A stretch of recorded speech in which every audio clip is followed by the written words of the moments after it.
Hello. Excuse me. Excuse me. It's 12:34 a.m. Sunday morning, and this one is about suicide prevention. I haven't had any suicidal tendencies ever. I've had like self-inflicting wounds, like, to hurt myself, but not to the extreme where, like, I want to take it, like I want to end it. But there's people that have had that, so this one's for you guys. I don't know, I've never been in those shoes. I never walked a mile in those shoes. I cannot say I can level with you, or say that I can, I understand. I can't empathize. I can't sympathize or empathize. But that must, just must be some shoes to take them off. Take off those shoes. Get some new shoes. And hopefully you could, or you can, manage to find some. I found some new shoes by listening to people speaking positively,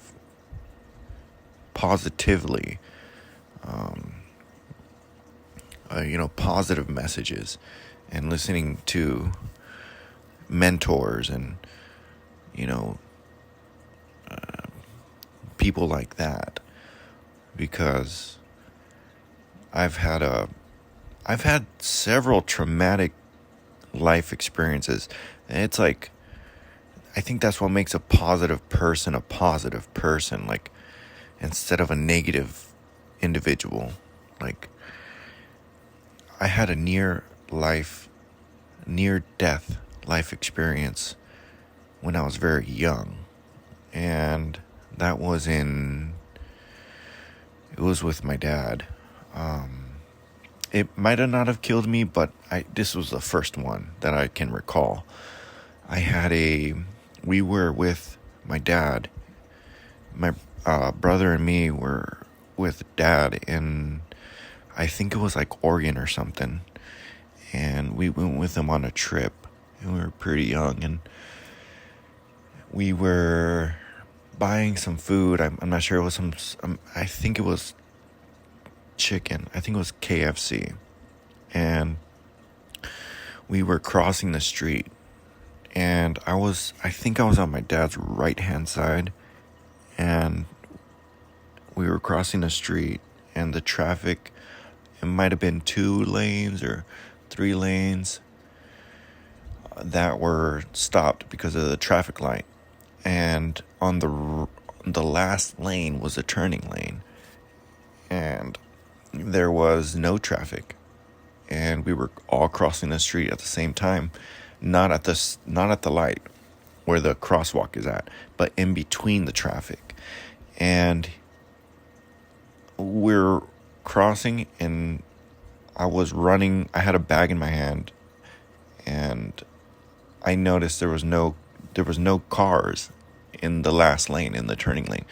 So I started to cross it. But before I crossed that line, I think Dad yelled or something, and intuition kicked in or something, told me to stop. And I stopped. And if I didn't stop,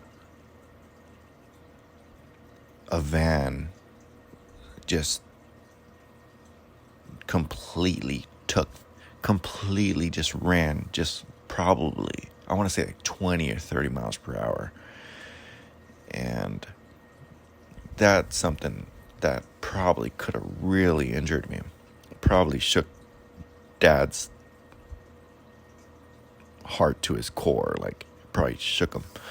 But that's an experience worth having. Another near death experience was, gosh, when was this one? I'm not going to share all of them. I'm just going to share which one. I had another one. I rode my motorcycle to Denver, I think in 2016 or 17. I had a Gixxer 750. I had like two crazy experiences. And they're in California. No, one was in Utah. Denver.